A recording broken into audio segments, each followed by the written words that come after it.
Hello, everyone. Welcome to another episode of The Mantrax. Commentary on Christian life and culture from a pastor's wife. That's you. Me. And the sidekick. That's me. You. Well, this is our 50th episode, folks. 50 episodes. Can you believe it? We're getting old. We've been irrelevant for a while, but we're getting old. It's just this slow slide into complete irrelevance. It's true. That's okay. I feel like I checked another box, like podcasting. It's just another stereotype for the Just basic. another notch in your millennial belt. Your studded millennial belt. Yes, I basically I fit all the things. You're not wearing your denim jacket today, but you are wearing plaid. I am. I'm wearing plaid today. I got the glasses, the hipster skinny jeans. I mean, we just got the look. We got all the things. So, I have no look, which is why I am podcasting and not, on a video. On a video YouTube channel. It's why it's an audio medium format. There's a reason you can see me through audio only. We get to the end of our weekend and we just relax. The kids are in bed and it is time to go to that place where we go to get away from all the things that have a point. That's pretty dull here. No, it's fun. This is exciting. I love telling these goofy stories. Do you have goofy stories? I do have some goofy stories. I'm really stories. excited about my story. Okay, I'm one I'm really excited about and one I'm like medium excited about. Okay? Medium excited. I didn't know that was a thing, but okay. It's a thing. Oh, okay. All right, are you ready to approach the news desk? Yes. Bring it on. Do you want me to go first? Yeah, of course. All right. So my first story is kind of goofy. So a Texas man claims a little boy's ghost pushed a shopping cart into his $25,000 car, causing damage. He's actually claiming. Okay, so the man who's claiming this is 21 years old. So a 21. He's not. Oh my goodness! I know. I assumed it was like an old guy. I did too when I read the story headline. But apparently, what happened was there was a man who claims a mischievous child ghost caused a shopping cart to fly at his vehicle. And he says he knows the ghost. So this sounds like what is this, Dennis the Menace, like ghosts? So this man, 21-year-old man, recently went ghost hunting in a nearby town. The next day, he was leaving his job at a local supermarket outside Dallas when a strange and spooky moment occurred as a shopping cart flew into his car. Was it a windy day? He claims... There was no wind. He says, I thought someone had tossed the cart at me. But so he walks to his car, gets in the car, and then a shopping cart hits his car. Okay. I mean, you're at the ghost? You're literally at a grocery store parking lot. How many times does that happen? I mean, someone leaves a cart. All the time. It flies around. I mean, I will say this. I used to go to the Target. I was going to say go to Target here. I've never been to the Target here. I go to the Target in Flushing or out in Flint. That one, I don't know what it is about their parking spaces, but every single time I've been in their parking spaces, I try to pull the cart up next to the car and I leave the kid in the car as I'm getting the other one in the car. The cart starts rolling backwards or forwards. It's a sloped parking lot. There's incline, whatever. Parking lots are uneven. It's not even have to be a windy day. Carts will roll. I mean, it's a fact. I always have to put my foot on the cart to keep it from rolling. So this man is claiming that there was a ghost that pushed it. He's like, I decided to go run back inside because he works at the supermarket, right? Yeah. So he ran into the security room and was like, I want to watch that video. Rewind it. Oh, seriously? He watches the footage and he says the cart was motionless. It was not a windy day. It said, and besides, the store could have blocked the wind gusts. So he watches this video to see what happens. Basically, he walks past the cart, goes to his car, shuts the car door. All of a sudden, the cart takes a weird turn, rolls toward his car. On video. And then switches direction a little bit because it was headed for a different car, and then it turns itself, in which I'm like, shopping carts have wonky wheels. That happens. It's true. And it nails his car. He has what looks like a really nice Ford Mustang, $25,000 car. I mean, which isn't that expensive of a car, if I'm being honest. For a 21-year-old. For a 21-year-old. But he says that it's almost certain that he went ghost hunting the previous day in Frontier Village, Texas, and he sensed a little boy's spirit, and he thinks the spirit followed him home and had it in for him at the supermarket the next day. I do feel like I'm being a little judgmental because I'm not one who believes those things easily. Neither am I. I'm so skeptical. But this man is convinced that the child was trying to be playful to him, but he's actually quite upset because it ruined his car. It scratched his car. Well, I was going to say, first off, let's talk about ruined. Right? It was an empty shopping cart, sir. And you weren't driving in the car. You were simply parked. Dinged in. So anyways, beware of ghosts in parking lots that may try to push your cart. Do they post the video? It's like it's security camera footage, so it's really grainy. You can see it. It's a Fox News article. You can actually watch the security footage, and you can see it. And I'm kind of like, honestly, to me, what it just looks like is I'm gonna say. Maybe I call foul on. It may have been a windy day, even a slight breeze. But the cart, very often, I have pushed carts at multiple supermarkets where it has a wonky wheel. Like, it can change direction on its own. That's not unheard of. Like, all it has to be is the slightest thing can make the cart start rolling, and then it decides to go off on its own. It hit a pebble, Right. It's not that unexplainable. Like, oh my gosh, there was a ghost.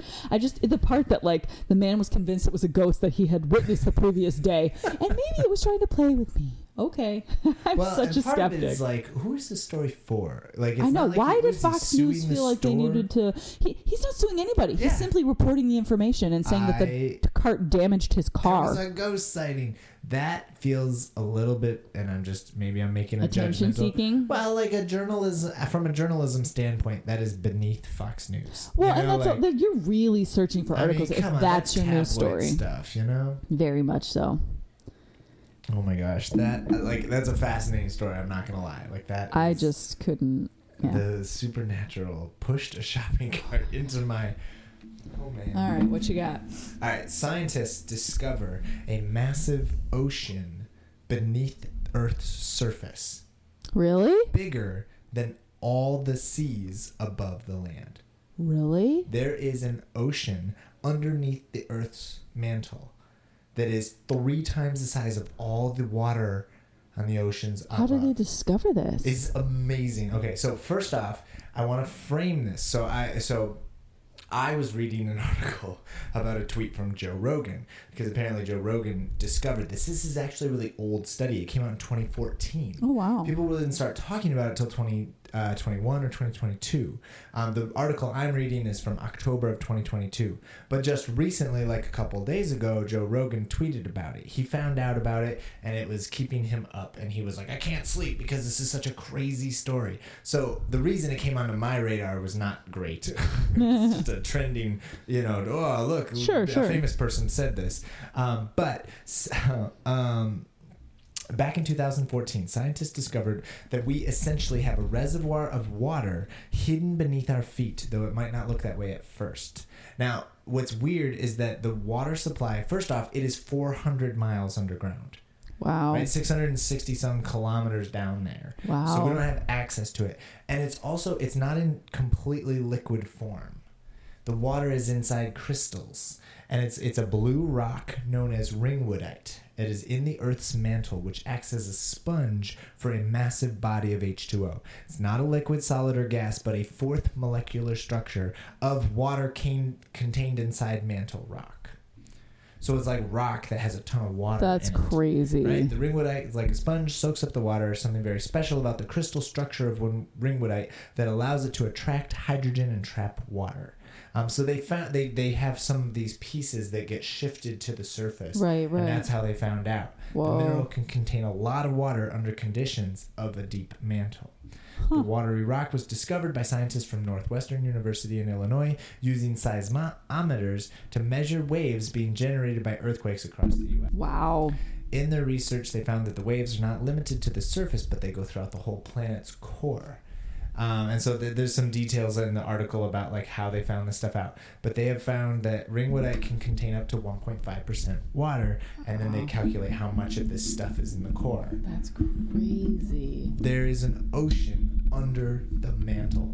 I'm just like, that's so crazy. So it's called, so this is a scientist, Jacobson. He explains, I think we are finally seeing evidence for a whole Earth water cycle, which may help to explain the vast amounts of liquid water on the surface of our habitable planet. Whoa. This explains how our planet has. Now, here's what's kind of fun, and this was with the connection that Joe Rogan and some other people were making, is they were connecting this to biblical origin stories in the book of Genesis. In Genesis chapter 7, the Noah story, it says, in the 600th year of Noah's life, in the 2nd month, on the 17th day of the month, on that day, the fountains of the great deep burst forth, and the windows of the heavens were opened. Oh, Oh, yeah. So in the original story, the waters for the flood came from the sky deep. and from the deep. And people kind of laughed at it. Scientists said there's no water down under the deep. There's lava, but right? there is. But there actually is water in the great deep. That is so cool and crazy. I mean, I'm not saying it like scientifically proves biblical theory or whatever. We don't need science to prove.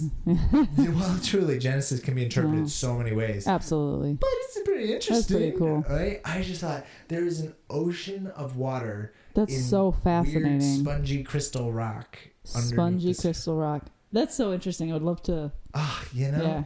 I love all the like. What is it? Journey to Jules Verne, right? Yeah. Journey to the Center of the Earth. Yep. There's lots of stories of like, if you get under the crust, there are hidden civilizations. There's whole worlds. There's all kinds of stuff. Right. Now, personally, and maybe I just have a very simplistic understanding, but when I was in school, it's like there's a crust, then there's liquid lava, and then there's molten core in the... Literally, Liam did that for like a science lesson as part of his kindergarten last year. Like we took like, what was it? Like we took like a marshmallow and then we covered it in like peanut butter and then we covered it in like graham cracker crumbs and then we covered it. It was like to like symbolize the layers of the earth, but it was edible. So then we ate it afterwards. That sounds amazing. Well, I want to be in your class. It was really cool, but it was very simplistic like that. Like it was just the basic, these are the layers. Core, mantle, and crust. Like that's all I knew. But it turns out there's actually way more complexity to what's going on inside our... It's really cool. And I think that totally, like, that fits. Not that I'm trying to match it with Genesis or anything like that, but I mean, it fits with the fact that, like, we just don't know everything we think we know. Anytime we start saying, oh, no, we already know everything about that, it's like, yeah, no, we don't. There's new information. Be open to discovery and who knows what crazy cool thing you'll find. So absolutely. I thought that was such an interesting story. Cool. An ocean. 3 times as much water, which we have a lot of water on the surface. We do, yeah. 3 times as much is down underneath, which is... That's fascinating. That's crazy, right? It really like speaks to like just how big the Earth is. And yet, you know, in relation to the rest of the solar system, it's not. I think it says how much we don't know.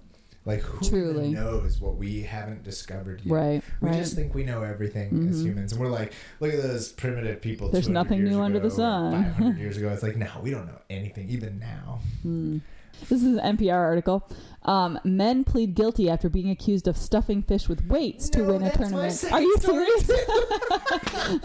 We forgot to check and see. I'm so sorry. No, give me the story. You read this article from NPR then? When you said NPR, I was like, oh, that's weird. My article's from NPR too. I barely ever pull from such trustworthy news sources as NPR, but I just thought this article was so ridiculous. And the best part is this isn't the first time they've been accused of potentially...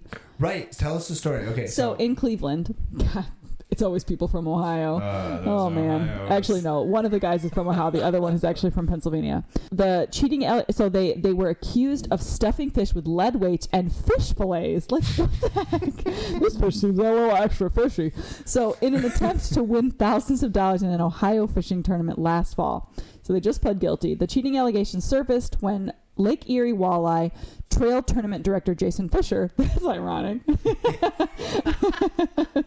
guy's name is Jason Fisher. What else could he go into? What else can you possibly do? It's the only job allowed. He suspected that the fish these men caught were significantly heavier than typical walleye. So they decided to cut the fish open, and they found weights and walleye fillets stuffed inside. Stuffing the same type of fish down the throat of the fish to make it heavier is very creative and disgusting. They pled guilty to cheating on unlawful ownership of wild animals, and agreed to 3-year suspensions of their fishing licenses. He also agreed to give up his boat. Yeah, $100,000 bass boat. Whew. That's, I mean, as a fisherman, but if you give it up your fishing license for 3 years... You might as well cry over the bass boat sitting in your driveway. Right.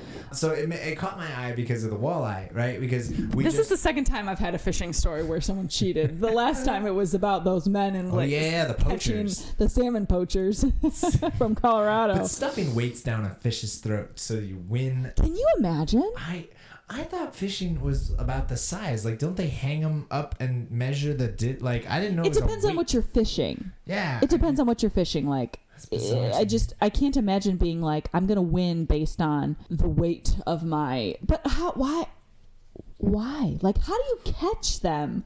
I guess if you're individually fishing and then you bring in your catch and then they go over them and stuff. Yeah, you catch it on the boat. You got some weights. You stuff it in there while you're gosh. putting it in the cooler or whatever. That's just so weird. Let's see. Both men are scheduled to be sentenced in May. Prosecutors plan to recommend a sentence of 6 months probation, ask for expungement of their convictions if they successfully complete the probation. Basically, they're getting off, I think, with a slap on the wrist. I like this part. It says, the plea is Kaminsky, one of the men's first step toward moving on in his life and taking full responsibility of stuffing fish with weights and fillets. Well, and then I like this, though, because it's like they would have received a little over $28,000 in prizes for winning the tournament. Right. But court records also said that these two guys were investigated near Toledo in the spring of being accused of cheating in a different walleye tournament. But at that time, they didn't have enough evidence to charge them. So these guys have been stuffing weights in their fishes. This is ridiculous. Well, and so they will now be losing their fishing licenses for 3 years and potentially their fishing boat. Yeah. So this should not be happening again anytime soon. Well, I just got to figure, I would imagine after something like this, cutting the fish open is standard procedure. Like they should. I can't imagine. You know what I mean? Like now we have to check and make sure you didn't put lead weights in your fish. Weird. But like, here's the thing. Like, wouldn't you be able to tell just like by looking at the fish? Like, I don't know if they were thin, like rod-like, and they just went down the throat or something. Shoving the fillets and weights into the fish. Like I just. It's weird. It's so weird. It's like it's just the weirdest form of cheating I've ever heard of. But hilariously, that was my story. I'm so sorry that I stole your story. I just didn't. I also just prefaced it with this isn't as great as your story. Nope, it's exactly the same as my story. All right, you ready for Sponsor Your Life? I am.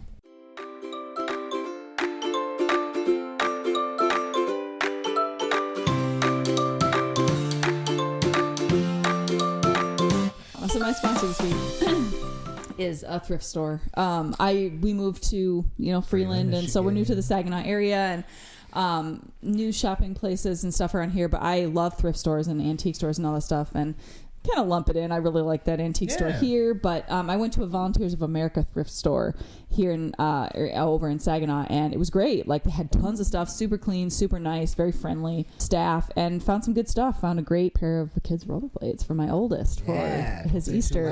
I know, I don't want to hear. Know yet. But yeah, $5. I was like totally geeked.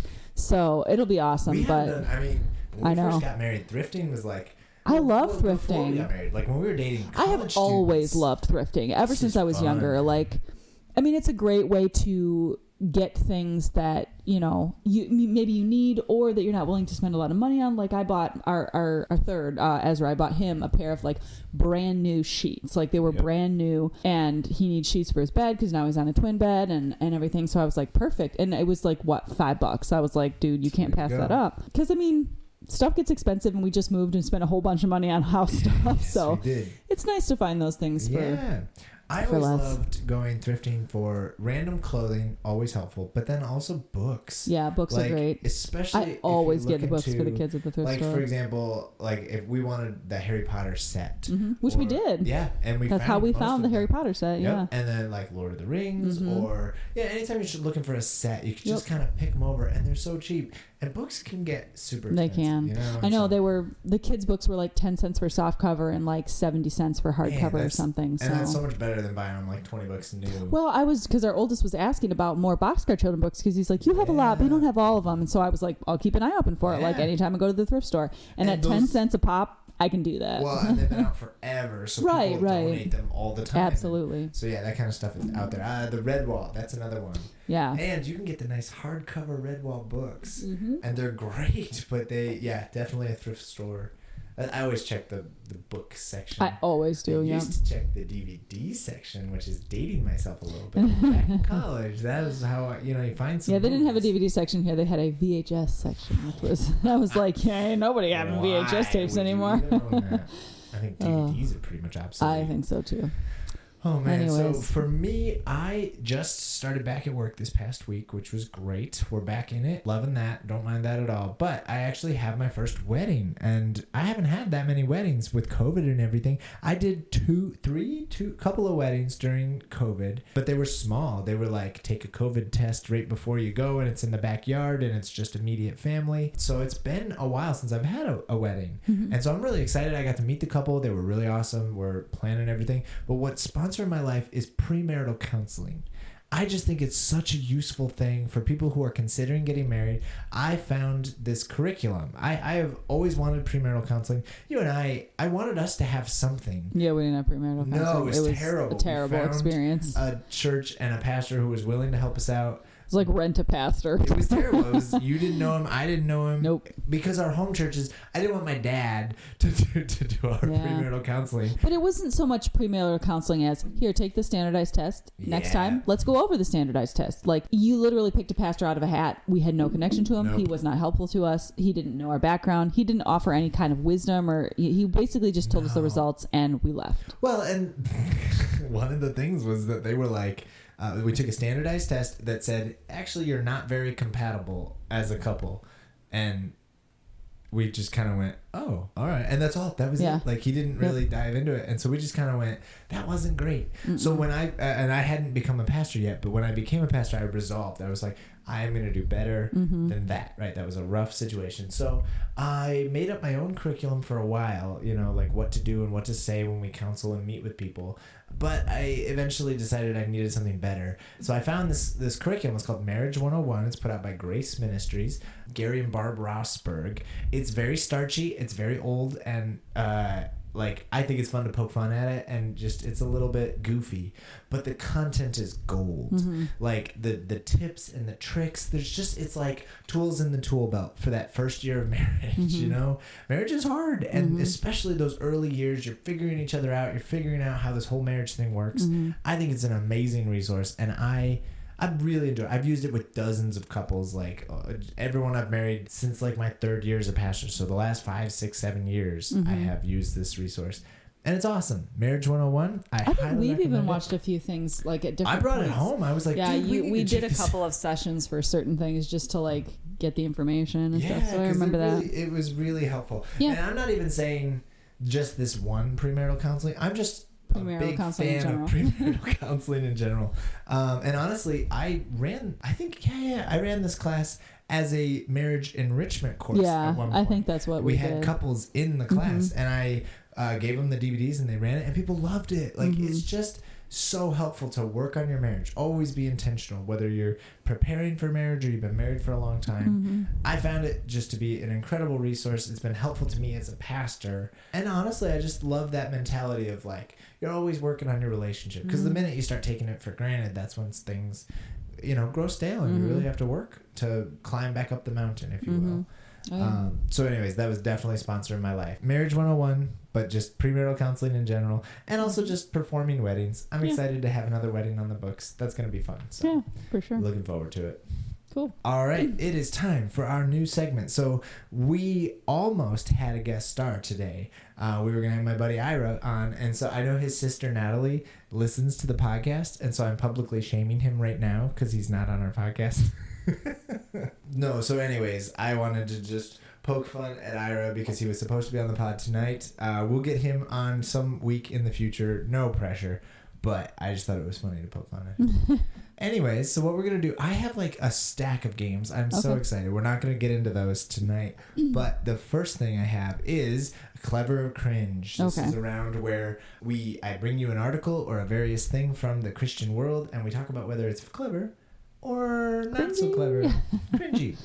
All right, because this pod comes out on Friday, Good Friday, right before Easter. This article is 21 church ideas for how to promote Easter. Oh dear, I feel like there's going to be some things that are really going to step into this. Actually, I'm going to rate this, just like give you sort of set the bar a little bit. I think this is more clever than it is cringy. Really? I think so. Actually, I kind of like some of these ideas. Oh, no. All right. Okay. Tip number 1, one card, one guest. Hand out printed card invitations to your Easter worship services to all your regular attendees. Ask them to pray for one person that God is leading to them and to invite. Then ask them to either mail or, even better, hand deliver the invitation to a person they've been praying for.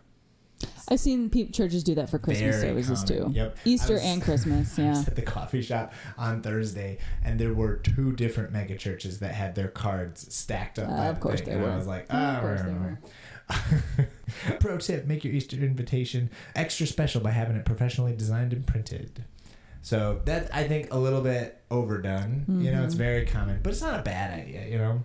All right, number 2, Easter outreach event. Mark the Easter weekend with a significant act of service to your community. I like that. Think of outreach activities such as hosting a meal for the homeless, holding a donation drive, or host an Easter egg hunt for special needs children. Invite your community to join with your church. Oh, I like that. So it's like, do something for your community, and then that's also advertising. And I thought that was actually really great. I think that's a really cool thing. Act of service. Hey, it's Easter. We love this Jesus guy, and he told us to take care of our communities, so that's what we're doing. Easter yard signs. Print out yard signs and invite neighbors to Easter services and outreach events. Give them to your church members so they can plant them on their front yard. Easter church at Aldersgate. Christ's grave was empty, but your seat shouldn't be. Ooh, I like that. Christ. However, you did put a yard sign out. I did put a yard sign out. It doesn't have anything to do with Easter, but it's out there. It's just a church sign. But I think yard signs are pretty, like, classic, right? I mean, It's. This one, okay, this one makes me laugh because I don't think it's actually as contemporary as they think it is. Oh, okay. In this digital age where everyone seems glued to their phone, don't forget to create an e-card invitation that can be emailed to your regular attendees. Encourage them to forward these along with a personal note. E-card invitation. Why don't you just send out a text, like a text blast? Yeah, text blast. That's much more relevant, I think. Oh my gosh. Well, and I have a feeling like you and I are entering the age where we actually are too old to know what's relevant. Oh, I don't know what's relevant at all. I won't even hint at that. But I'm pretty sure e-card blasts, right? E-card is an pass thing. That's like 20 years ago that was a thing. Remember when people used to send evites to like parties? I sent you an evite for my birthday party. Oh, they reference it in like season 2, 3 of The Office. Yeah, which is what 2006 or 7. That's a long time ago. That was a while ago. That's 15 years ago. Easter poster and flyers. Create some posters and flyers using your Easter theme and include all these Easter events and service times. Have your volunteer teams put them up all over the community notice boards. Solid, right? Pretty basic, little simplistic, but I bet it works. And for sure. High visibility places like college campus notice boards, library boards, local shopping mall, community notice boards, even workplace notice boards. So you're taking notes, JJ? I Is this your checklist for this week? This is basically, I'm just getting excited. This is coming out on Good Friday, so people listening, get to it, right? Get it out there. This one, update your website with Easter service times. All churches do that anyways already. Right, like that's pretty. I would hope they already have their upcoming yearly calendar available. Get ready for the pun. Number 7, eggvitations. Get a group of volunteers to put together little packages with plastic Easter eggs filled with candy, along with an invitation to your Easter service and outreach events.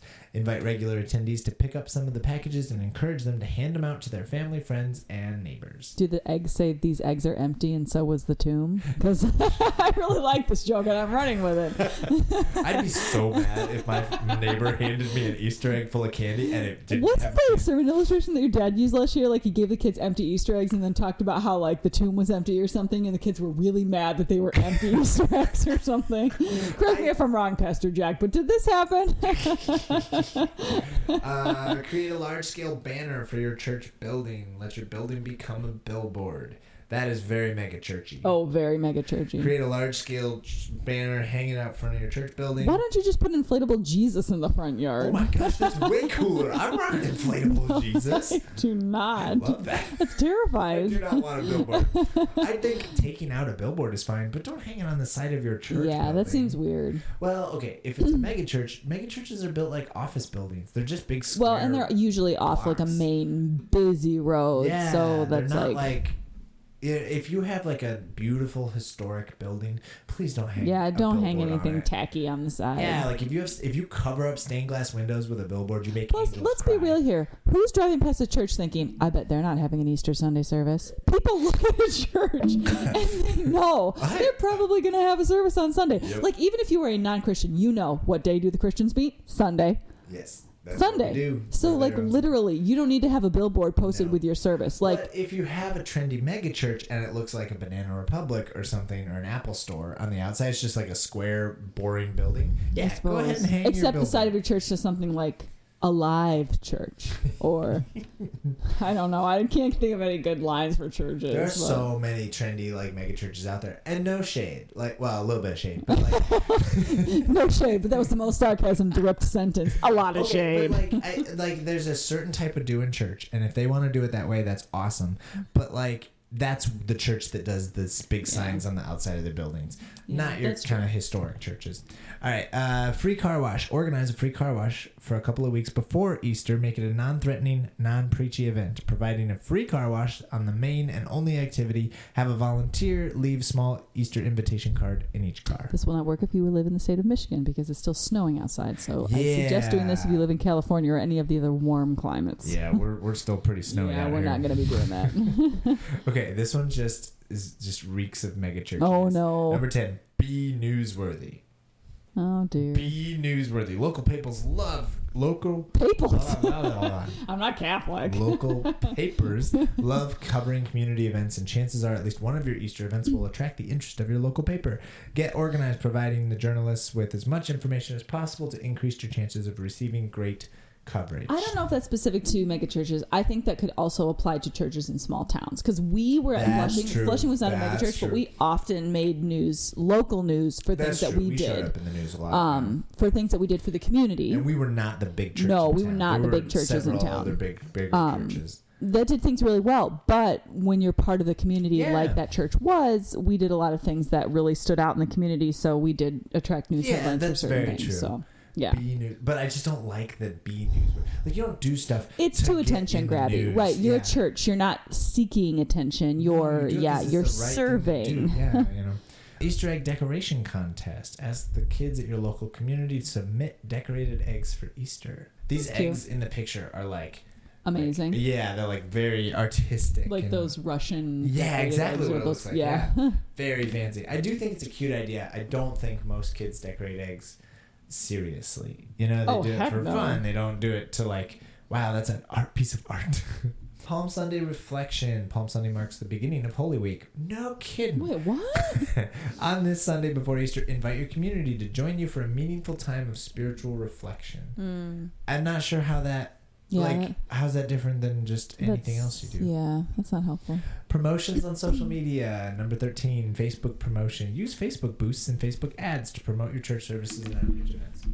I mean, that's just that's take just out an ad. Yeah, that's just your generic basic. Create shareable images for Facebook and Instagram. Actually, that's actually pretty simple and pretty good policy. If you create shareable images and tell your church members, hey, share this on your Facebook wall, it does spread the word quite a bit. And then look, click here to get a free set of church Easter templates. Oh, okay. Share some handy tips for first-time guests. What time should they arrive? Where should they park? Do they need to bring anything? Is there an entry fee? Who's charging entry fee as a church? Actually, here's the thing. I think non-Christians think that there's an entry fee. I think that there's so much bad press about churches. People actually think it costs money to go to church. Okay, that's a misnomer because I feel like do they not understand what offering is? They don't. I think they totally don't understand. I think they come from outside that church world. You're gonna need a ticket and it's gonna cost you. It's $20 a person. Actually, what was it? I just saw a big church rented out a stadium, and they actually it was free, but you had to register ahead of time to get a ticket to get in. So I did. Some churches do it. Some churches. Boy. All right, create a mini infographic about how many volunteers it'll take to plan, organize, and implement all the Easter activities. Use the infographic as a launching point to recruit volunteers. The point that they use infographic so many times makes me sad. Okay, I kind of think this is cute. Throwback Thursday. Post from your previous Easter services. Okay. That's kind of fun, right? I like bring up throwbacks. some old pictures and be like, remember last year how cute that was? Mm-hmm. Share key verses from your Easter services. Select a few key verses from Easter service. Put them on your theme graphics. I hope all of them say he is not here. He is risen, just as he said. Yeah. We have a set of free church Easter templates that you can modify any way you want. I'm enjoying this article from undulify.com. Okay, but... Oh no! I can't wait to hear this one. Okay, so it says share key verses from your Easter services, right? Sure. Then they have a picture of an example of a key verse, Oh, right? no. It's very stylized. It's got a really cool background, and it's Acts 3:15, which is you killed the author of life, but God raised him from the dead. We are witnesses of this. That's such an aggressive verse to shove in somebody's face. It is. You killed the author of life. I mean, that was Paul's preaching style. It's true. It's true. Or Peter, he right got to up the and point. was like, you killed him. But he was talking to the Jewish people who actually killed him. Mm-hmm. I'm not sure that that's going to work on my neighbor, Not really, especially if you got to charge that, got to pay that entry fee. Pick a nicer verse. Easter has some good verses, right? Ugh. Yeah, water it down a little bit for the common folk. Come on. Water down the Just scriptures. make it a little bit more digestible. No, we don't need please any of don't that. do Number 19, use a specific hashtag for your church. Hashtag lame. Boo. No, awful. That's the worst. Hashtag... The key is to create a hashtag that's unique to your church. So hashtag Easter Sunday 2019 is not something you should use. Especially because that was 4 years ago. Hashtag exciting times at... I'm not putting you in charge of the social media. Please don't. There's a reason I'm not working. I will not. No, I don't like that at all. I think that's super dumb. Yeah, it's. After each Easter service, number 20, share a few highlight posts and pictures. Isn't everybody doing that always? Yeah, that's just forever on kinda social how you media. do That's kind of the function of social media. Yep. So yes, share all. Number 21, the final thing: share all family photo booth pictures on Facebook. If you hosted a family photo and then booth, that's where that hashtag comes in handy. share all the photos in a photo. We've talked about this though, right? I know we have. We think it's great to have a photo booth, but do not put your church name on the backdrop. Let people have their nice family photo without your advertising. Gimmicky advertising. Yeah, don't create a hashtag. Don't tell people that they have to @ you. Just let them have the nice family photo. Yeah, so I don't know. Share it on your Facebook. Just let people have their nice family photo. Leave them alone. Yeah. I do think that it is a mega churchy way to promote your brand and do all the social stuff like you're supposed to. But I'm not a big fan of that. It feels gimmicky. The idea of promoting your brand when you're a church feels gimmicky. The whole thing. It just seems so inauthentic. Like, when I think about it like that, it really misses the point of church in general. And I guess, that's just sort of my particular style. I know that some people... So the way I think about it is mega churches are basically, they're just thousands and thousands of people. And the way to attract thousands and thousands of people is to do that kind of stuff, to do the gimmicks. The gimmicks are what draw the crowd. And for some people, they think that the most important thing is big numbers in the room.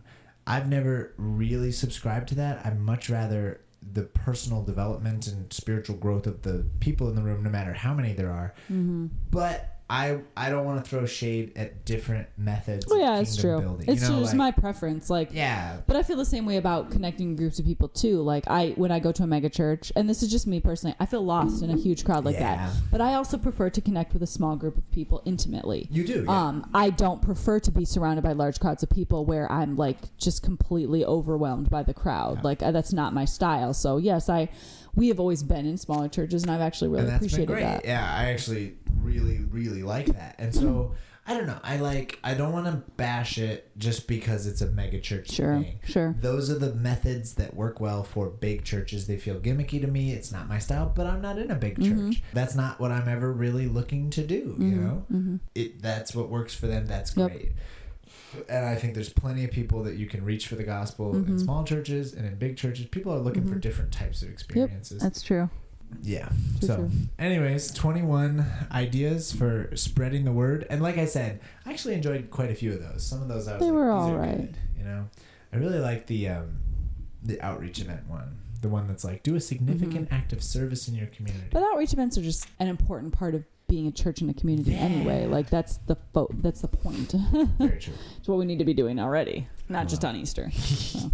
Thanks so much for tuning in to this fun, goofy podcast. Next week, or maybe the week after that, or maybe the week after that, someday, somewhere in the nebulous future, we will get my good friend Ira on this podcast. And if you appreciate what we're doing here, hit that like, subscribe on Spotify. If you could leave us a review, 5 stars on Apple Podcasts or any of those other podcasts, leave a written review. That boosts us in the algorithm, lets more people find this fun, just goofy, lighthearted Christian content where we just make a lot of jokes and tell goofy stories.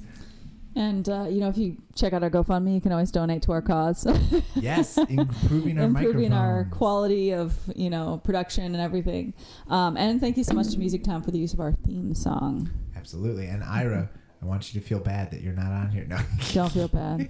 No one should ever feel bad. No, he's on a vacation with his That is a family. worthwhile thing for missing. Yes, absolutely. He should absolutely be doing that. And I'm so glad. We'll catch up with him sometime in the future. We're excited to have him as a guest star.